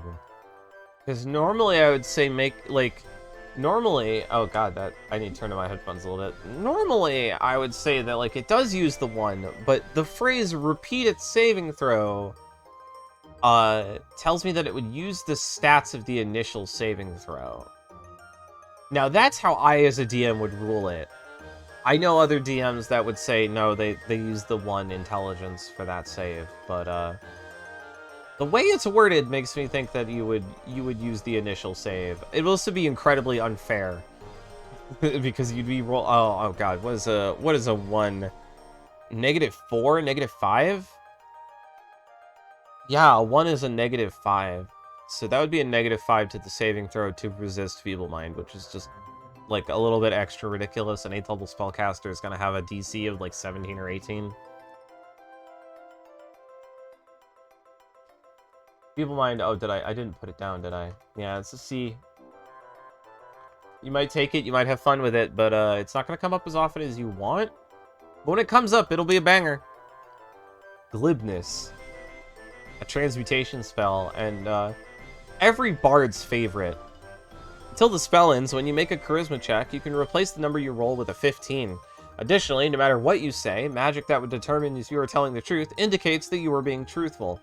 Glibness is the anti-Zone of Truth spell. It is the anti-cop spell. Glibness is how you just, like... Glibness, once you get it, you skate by. You just get away with anything. Being able to automatically roll a 15 on any charisma check as a charisma character is ludicrous.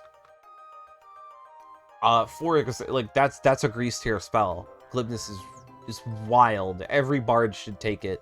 It helps everything they do, because you cast Glibness, immediately all your performance checks are 15 or higher. And so everything you do is just that much better. All your lying, all your persuading, all of your intimidating, if you really do intimidation for some reason, all of those, good and strong. It makes you really, really, really good at something you're really already good at, and it's the perfect synergy. Warlocks also get a lot of use out of Glibness for many of the same reasons, but it doesn't help their skills nearly as much. It's almost the perfect bard spell. It is be unbelievably good at bard stuff, the spell. Next up, we've got Mind Blank, an abjuration spell. Until the spell ends, one willing creature you touch is immune to psychic damage. So for 24 hours. Any effect that would sense its emotions or read its thoughts, divination spells, and the charmed condition. The spell even foils wish spells and spells or effects of similar power used to affect the target's mind or gain information about the target. Mind Blank is the ultimate in mental defense spells.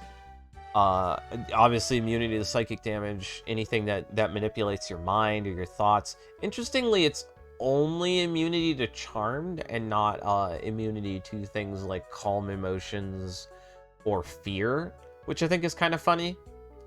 Mind Blank it's one of those spells where you get what you pay for. It is an 8th level spell slot, but you are getting that 8th level spell slot's worth of goodies. It's a solid A. It's always a good choice. It's not a must-take for everybody, but it's always a good one. If you're not sure what to pick, and you take Mind Blank, it's just great.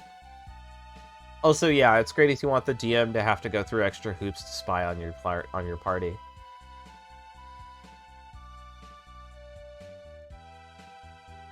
Next, we're going to look at Power Word Stun, another really good spell, an enchantment spell. You speak a word of power that can overwhelm the mind of one creature you can see within range, leaving it dumbfounded. If the target has 150 hit points or fewer, it is stunned. Otherwise, the spell has no effect. The stunned target must make a Constitution saving throw at the end of each of its turns. On a successful save, this stunning effect ends. The power word spells are, well, they're all high level for a reason, and that reason being they function off of a target's HP. Power word stun. 150 HP is a surprisingly low threshold to hit. Some of the strongest enemies in the game only have 300 HP. And stunned is one of the worst status effects in the game, effectively robbing you of your turn. Let's pull up stunned. A stunned creature is incapacitated as per the condition, can't move, and can speak only falteringly, automatically fails strength and dex saving throws, meaning they don't even roll them, meaning legendary resistance is turned off, and other benefits like that, like halfling luck wouldn't do anything. Attack rolls against the creature have advantage. Divination wizards couldn't automatically make you pass a saving throw because while you're stunned, you just fail them. Good stuff. Stun is fucking amazing. You basically just lose your turn and become vulnerable to everything. It's great. And of course, they have to make it the end of each of their turns, so you're guaranteed, if it hits, for at least one turn of stun, if not more. Especially if you stack with some kind of debuff that hurts their Constitution saving throws. We're putting power word stun. I wouldn't say it's quite S tier. Stun is really, really good. It might even be better than killing in many cases. But it is still just an 8th level spell for one dude. But you're getting into, as you can see, we're getting into the spell levels where, like,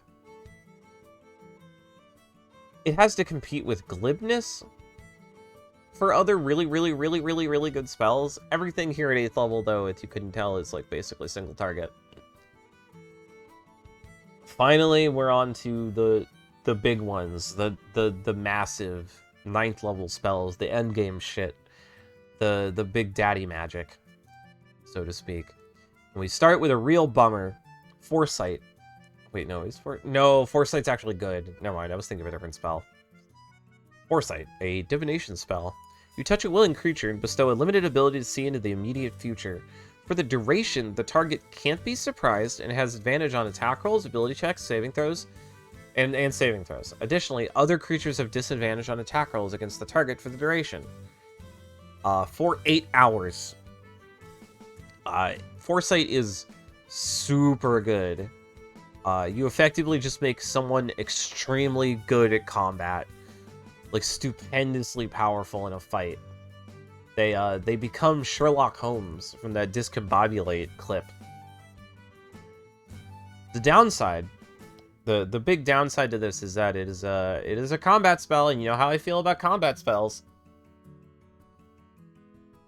Power Word Stun got a high ranking as a combat spell, but that's because being able to no holds barred shut someone down is pretty good. Foresight, on the other hand, gets an S.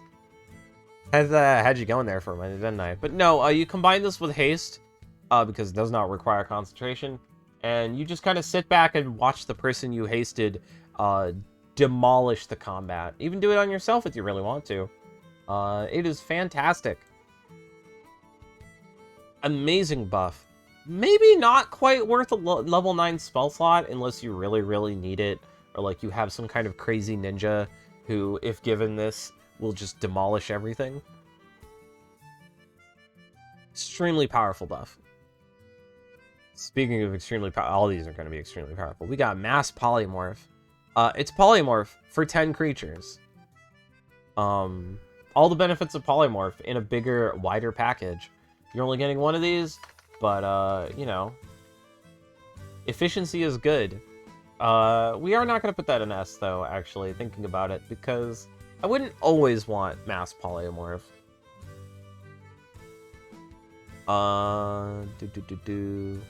Yeah, it's all the same.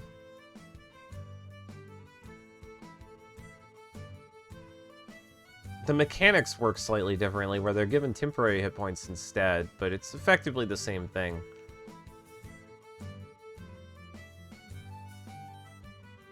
That's an A rank. It's really, really good. It's not, like, as widely applicable as regular Polymorph, because, again, it's a 9th level spell, but A. A. Speaking of... Hey, we're back to the power words. Power word, heal. This is probably the weakest power word. It is an evocation. A wave of healing energy washes over the creature you touch. The creature target regains all hit points, is no longer charmed, frightened, paralyzed, or stunned. If it's prone, it can stand up. It's a full heal. It does require you touch somebody, but it's Cure 4. This fully heals someone and removes all minor conditions, including prone. Yeah, it's fine. It's good. As a bard, you're probably never going to use this. It goes to C tier because it's so powerful, but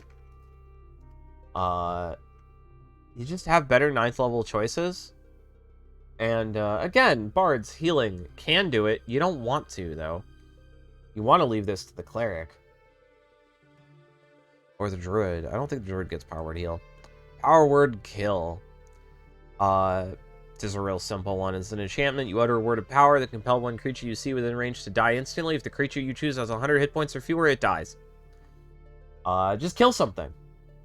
Just finish something off. Just, hey, you, die, and then they die.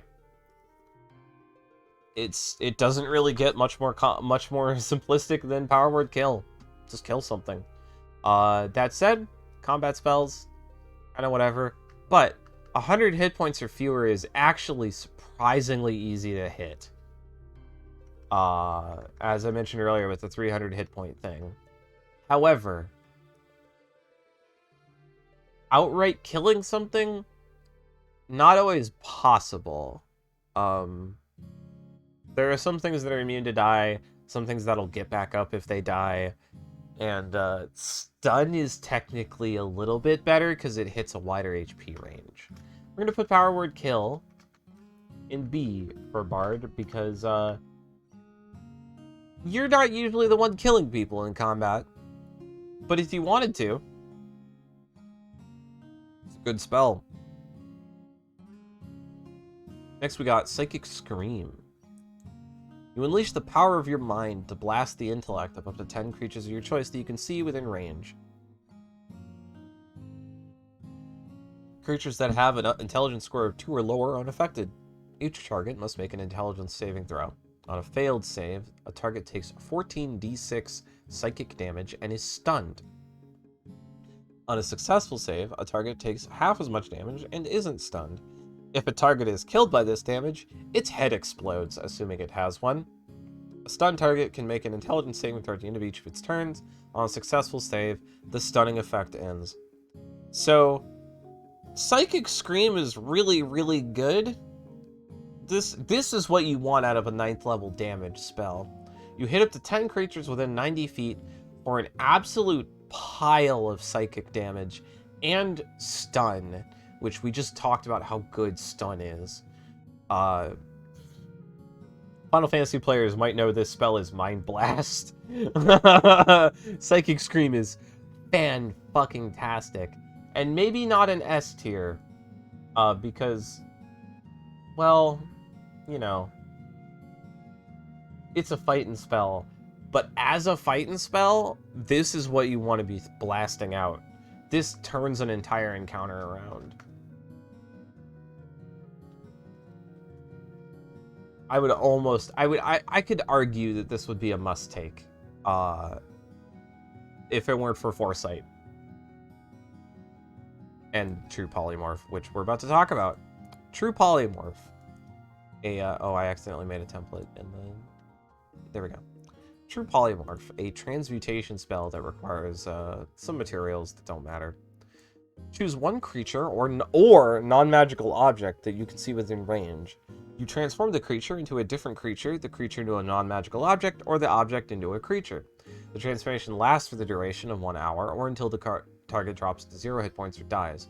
If you concentrate on this spell for the full duration, the transformation lasts until it is dispelled.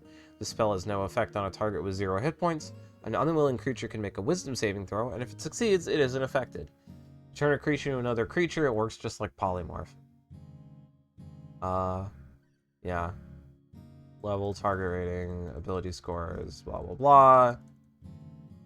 If you turn it into an object into a creature, you can you can turn an object into any kind of creature as long as the creature's size is no larger than the object's size, and the creature's challenge rating is 9 or lower.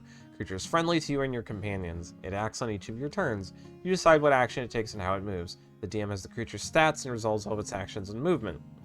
If the spell becomes permanent, you no longer control the creature. It might remain friendly to you depending on how you treated it. If you turn a creature into an object, it transforms along with whatever it is wearing and carrying into that form. The creature's statistics becomes those of the object, and the creature has no memory of time spent in this form. After the spell ends, and it returns to its normal form. Assuming the spell ends. True Polymorph is the other 9th level spell that you really want to consider taking. It's Polymorph, but instead of turning that big, nasty, scary guy, or oncoming object, into a squirrel or an armadillo, you can just turn it into like a card or a feather or a coin or a rock or a sweet roll if you're feeling particularly Elder Scrollsy. As a spell to cap this list off, True Polymorph is like one of the big S ranks.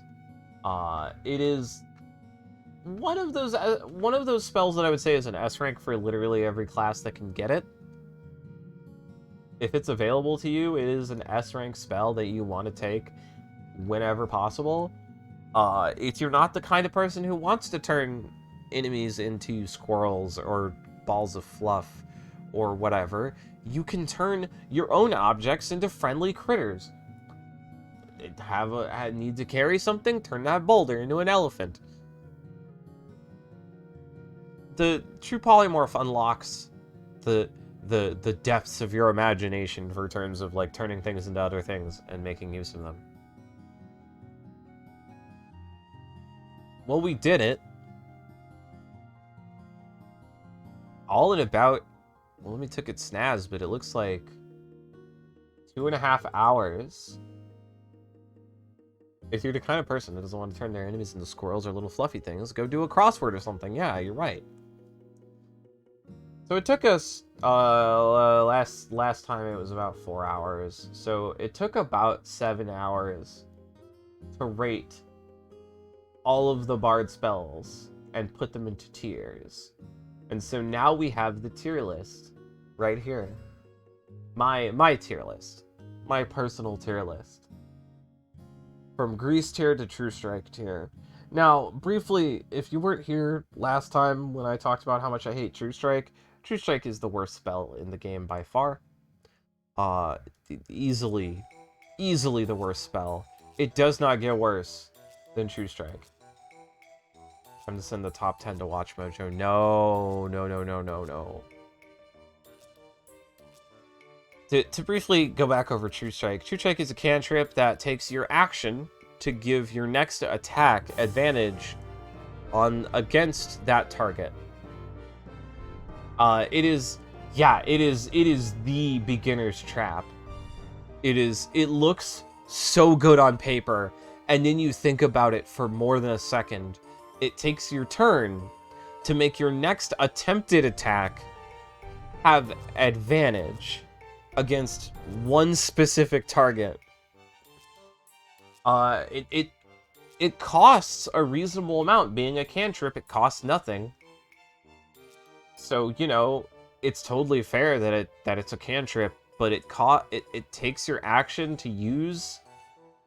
So you're just behind on turn economy when you use True Strike. It makes you worse. There is one condition under which True Strike is usable, I'll say. Not good, but usable.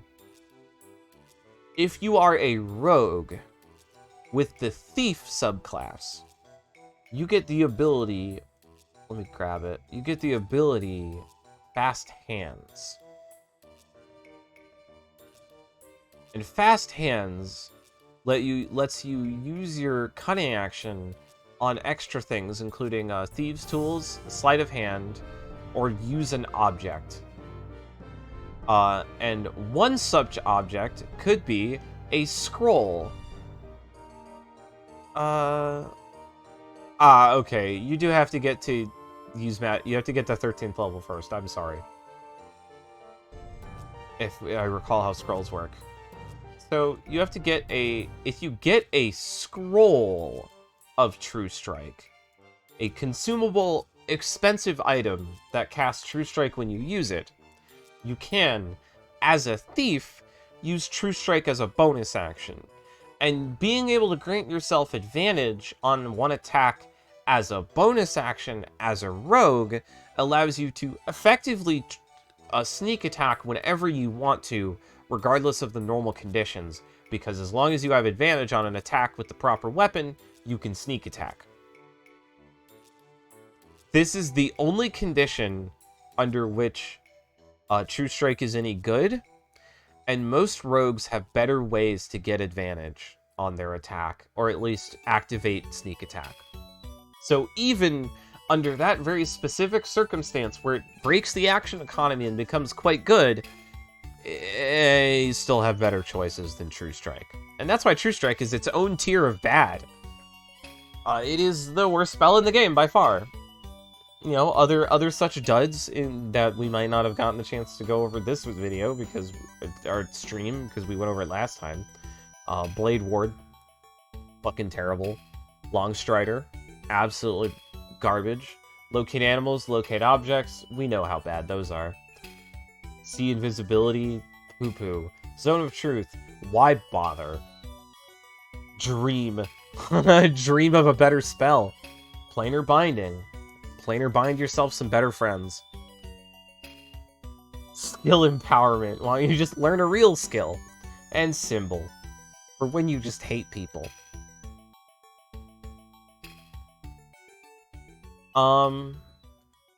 Looking at the timer, it's been about 2.5 hours. The time is 5. Oh yeah, coming up on 6. So I actually almost took up a whole normal D&D session with this.